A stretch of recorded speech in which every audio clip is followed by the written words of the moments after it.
Welcome to Comfort TV, the channel news, bringing you verified and balanced news from Nigeria and around the world. I am Faith Kevin. Thanks for joining us. First, the headlines. President Tinubu to commission newly rehabilitated Port Harcourt Road in Abia State. Resident doctors commence 5-day warning strike. Court grants DSS request to fast-track terrorism trial of Ansaru leader and others. Hilda Baci begins Guinness World Record attempt for the world's largest pot of jollof rice. Epis pilot co-pilot tested positive for alcohol in Port Harcourt runway incident. Separated Nigerian co-joined twins return to Kano after successful Saudi surgery. On business news, charcoal industry catalyst to Nigeria's economic growth and poverty reduction. On the foreign scene, Ukrainian drone attacks injures 7, disrupts Russian oil production. And on sports, world champ Julian Alfred targets 100-meter goal. Now the news. Abia State Governor Alex Oti has announced that the newly reconstructed Port Harcourt Road, Aba, and 6 other roads will be commissioned on October 3, 2025 by President Bola Tinubu. The governor stated this during the state security fundraising in Aba and also announced that the state government has signed necessary documents with Radisson Blu for the commencement of work at the Eyimba Hotel Aba, assuring that work would soon take off at the project site. Addressing the business community in Aba during the launch at the Aba Sports Club, Oti explained that his government recognizes security as the bedrock of development, reiterating that security occupies the center stage of his administration. The governor urged Abia residents to be part of the ongoing continuous voter registration exercise nationwide, noting that registering to vote will allow the residents to be part of the forthcoming 2027 general elections.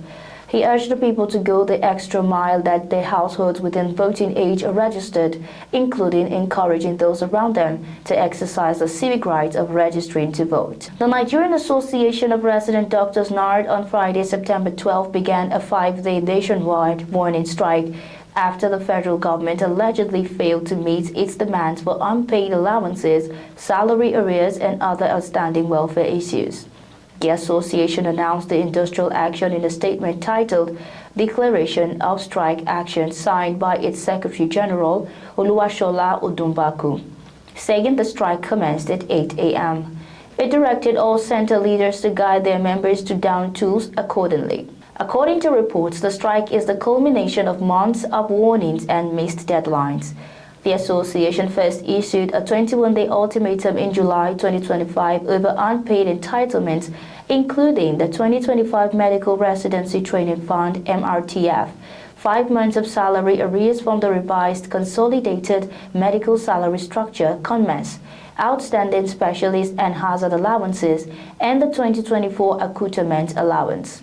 The doctors also raised concerns over delays in issuing postgraduate certificates, the downgrading of qualifications from the West African Colleges of Physicians and Surgeons by the Medical and Dental Council of Nigeria, and unresolved welfare disputes in Kaduna and Oyo states. The Federal High Court in Abuja has granted an application by the Department of State Services (DSS) for an accelerated hearing in the trial of Khalid al-Barnawi, the alleged mastermind of the August 26, 2011 bombing of the United Nations building in Abuja and 4 others. Counsel to the DSS, Alex Zion-Sang, argued that the service was fully prepared to ensure the case is determined without delay. The application, which went unopposed by defense counsel, also allows parties to review video recordings intended to prove that the defendant's confessional statements were made voluntarily, contrary to claims of coercion. Justice Nwite adjourned the matter to October 23 and 24 for continuation of the trial within trial. Al-Barnawi and his co-defendants Mohammed Bashir Saleh, Umar Muhammad Bello aka Date, Mohammed Salisu, and Yakubu Nuhu aka Bello Mashai are facing terrorism charges as alleged members of the prescribed Ansari group, Jama'atu Ansarul Muslimina fi Bidalsi, Sudan. They are accused of conspiring to carry out terrorist attacks across northern states between 2011 and 2013, including claims of involvement in a 2012 prison break in Abuja. Al-Barnawi, arrested in Lokoja in 2016, was previously declared one of 3 Nigerian specially designated global terrorists by the United States, which placed a $5 million bounty on his head. Guinness World Record holder and food influencer Hilda Baci on Friday kicked off her attempt to cook the biggest pot of Nigerian jollof rice at the Echo Hotel in Suits, Lagos on Friday. The event has pulled massive crowds with Gen Zs, millennials, food lovers, and celebrities thronging the venue. Long queues stretched not just outside the hotel but also beyond the designated area within the hotel grounds as attendees struggled to gain access. Many were stuck at the gate verifying emails from earlier online registration, while security officials tried to control the restless crowd pressing to enter the already packed space. Baci revealed that the giant custom-made pot has a capacity of 22,619 liters with a target of filling it to 80%. According to her, that will require about 5,278 kilograms of raw basmati rice, roughly 264 bags, but she made a bold adjustment, setting her new target at 25,000 bags. As cooking commenced, supporters roared with excitement, cheering her on as the atmosphere around the record-breaking feat intensified. The Nigerian Safety Investigation Bureau (NSIB) has revealed that the pilot and co-pilot of an Air Peace flight tested positive for alcohol following a runway excursion at Port Harcourt International Airport on July 13, 2025. A cabin crew member also tested positive for tetrahydrocannabinol (THC) and psychoactive components in cannabis, the Bureau said in a preliminary report. The report, signed by Mrs. Bimbo Oladiji, NSIB's Director of Public Affairs and Family Assistance, stated that the incident involved Air Peace Flight 5NBQQ, a Boeing, on a scheduled Lagos-Port Harcourt route, with 103 passengers and crew, according to reports. The aircraft landed long on runway 21 after an unstabilized approach, touching down 2,264 meters from the threshold and stopping 209 meters into the clearway. All 103 passengers and crew were unharmed. Initial tests confirmed alcohol use by the flight crew and THC in a cabin crew member. In response, NSIB recommended that Air Peace strengthen crew resource management training, especially for unstabilized approaches and go-around decisions, and reinforce procedures for monitoring crew fitness before dispatch. 2 Nigerian co-joined Hassana and Husseina, who recently underwent a successful separation surgery in Saudi Arabia, have returned to Kano. According to reports, the twins received warm reception by Governor Abba Yusuf and the Consular General of the Kingdom of Saudi Arabia in Kano, Mr. Khalil Ad-Admi, at the Malam Aminu Kano International Airport. Reports that the twins were separated in Riyadh after a 14-hour surgery conducted by a 38-member medical team at the King Abdullahi Specialist Children's Hospital came through.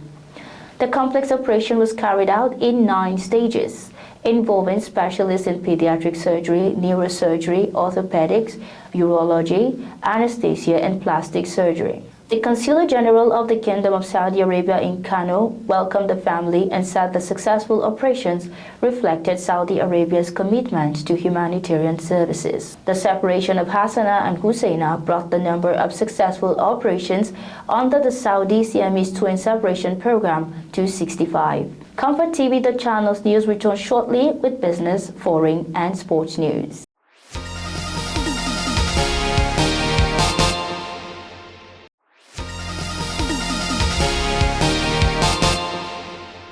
Many thanks for staying tuned. On business news, and entrepreneur Ebenezer Akara says Nigeria's untapped charcoal industry holds key to powering the economy and lifting the citizens out of poverty. Akara, in an interview with news reporters in Abuja, said charcoal is powering other economies, underscoring the need for the federal government to key into.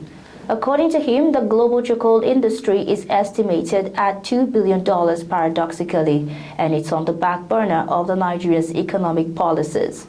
Akara, who is the chief executive officer and founder Bricks to Crib Company, said the federal government lifted the charcoal export ban in mid-2023, lamenting that it wasn't a full repeat, rather conditional.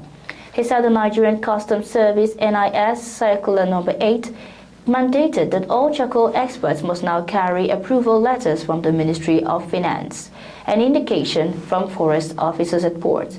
The country, he said, risks another full ban if it missed the EU's December 2025 deadline for non-deforestation sourcing. On foreign news, Russia said that it shot down hundreds of Ukrainian drones overnight, many of them targeting facilities of the multinational Russian oil company Lukoil, southwest of Moscow, according to the Defense Ministry. More than half of the 221 UAVs were brought down over the regions of Smolensk and Bryansk, where 5 civilians and 2 military personnel were injured after a bus was struck, while 9 go through to the Moscow area before being destroyed. Moscow Mayor Sergei Sobyanin said emergency services were attending a location hit by falling debris from downed drones, but gave no details of where or the extent of the damage. Russian social media accounts reported blasts in Mosyansk and Devolsk in the western suburbs of the capital. As many as 30 others were intercepted in the Leningrad region, temporarily closing at St. Petersburg Pulkovo Airport and setting ablaze a vessel at Russia's largest oil terminal northwest of the city of Primorsk on the Baltic Sea. Secret Service of Ukraine sources told the Kyiv Independent that the agency was responsible for the Leningrad strikes, which also successfully targeted 3 pumping stations serving the Ust-Luga oil terminal 80 miles southwest of St. Petersburg as part of what was believed to be one of the largest attacks on the region since the start of the war in 2022. And on sports, world champ Julian Alfred targets 100-meter gold. St. Lucia's spirit sensation Julian Alfred has set her sights on World Championship glory in Tokyo as she beats the 100-meter crown to her Olympic title. The 24-year-old stunned the athletics world at the Paris Games last year when she defeated reigning world champion Sha'Carri Richardson, securing her nation's first Olympic gold medal in track and field. Now Alfred is hoping to become the first woman since Jamaican legend Shirley Ann Fraser-Pryce in 2013 to hold both the Olympic and world 100-meter titles at the same time. Alfred enters the championship in strong form, having claimed victory at the Diamond League finals in Zurich last month. She admitted, however, that dealing with success has not always been easy. After winning the 60-meter world indoor title earlier this year, she struggled with depression from the weight of expectations. Despite those challenges, Alfred said she is now better equipped to handle the responsibility that comes with being an Olympic champion. Alfred's journey to the top has been marked by resilience following the death of her father, Julian Hamilton, when she was 12. She moved to Jamaica at 14 to pursue athletics in the home of sprint greats like Usain Bolt and Fraser-Pryce. Her Olympic gold was dedicated to her father. And that's our news bulletin for today. But before we go, here is a recap of our top stories. President Tinubu to commission newly rehabilitated Port Harcourt Road in Abia State. Resident doctors commence 5-day warning strike. Court grants DSS request to fast-track terrorism trial of Ansaru leader and others. Hilda Baci begins Guinness World Record attempt for the world's largest pot of jollof rice. Airpeace pilot co-pilot tested positive for alcohol in Port Harcourt runway incident. On business news, charcoal industry catalyst to Nigeria's economic growth, poverty reduction, according to experts. On the foreign scene, Ukrainian drone attack injures 7, disrupts Russian oil production. And on sports, world champ Julian Alfred targets 100-meter gold. Thanks for watching. For breaking news, exclusive interviews and more, follow us online at ComfortTV.channel on all platforms. Remember to like, share our videos, subscribe to our channel, and click on the notification bell so you don't miss out on any updates. I'm Faith Kevin. Until next time, stay safe, stay informed. Thank you.